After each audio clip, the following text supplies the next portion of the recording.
Hi అండి, welcome back to our channel. ఈరోజు ఎంతో టేస్టీగా స్వచ్ఛమైన పాలతో కమ్మనైన పాలకోవా చేసుకుందామండి.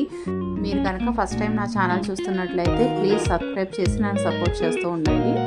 ఇప్పుడు కోవా ఎలా చేసుకోవాలో తయారీ విధానాన్ని చూసేద్దాం. పాలకోవా చేసుకోవడానికి మనకి కంపల్సరీగా ఇలాగ మందంగా ఉండే కళాయి కావాలండి. అడుగు మాడకుండా నాన్ స్టిక్ అయినా మనం యూజ్ చేసుకోవచ్చు. నేను పాలకోవా కోసం 2 లీటర్లు చిక్కటి పాలు తీసుకున్నానండి. ఇది ఫుల్గా క్రీమీ మిల్క్ అండి. పాలని మనం మేగడ పైన పట్టకుండా మనం అలా కలుపుతూనే ఉండాలండి.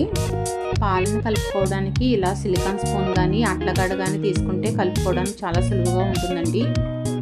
ఈ 2 లీటర్స్ పాలు మనకి 1/2 లీటర్ అయ్యేంత వరకు medium to high flame adjust చేసుకుంటూ పాలను కలుపుతూ ఉండాలండి. నాకు ఈ కోవా కంప్లీట్ అవ్వడానికి 2 అవర్స్ టైం పట్టిందండి. పాలని కలుపుతూ ఉండకపోతే మేగడ కట్టేస్తుందండి. ఈ మేగడ మనకి పాలల్లో తిరిగి కలవదు, కరకలగా ఉండిపోయి మన కోవా అంత రుచిగా ఉండదండి.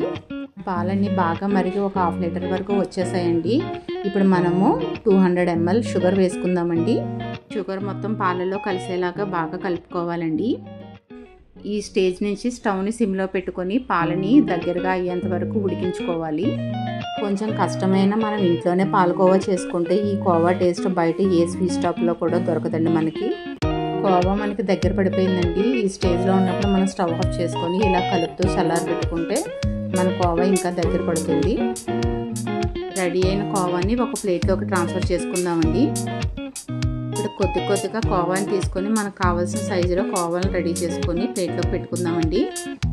ఇలా అన్నీ చేసుకున్న తర్వాత మనం ఒక 1/2 అవర్ పాటు పక్కన పెట్టేస్తే మన కోవాలు గట్టి పడిపోతాయండి. అంతే అండి, చాలా టేస్టీగా ఉంటాయండి ఈ కోవాలు. ఒకసారి ట్రై చేయండి. Thank you for watching. Please like, share, comment and subscribe to my channel. Thank you.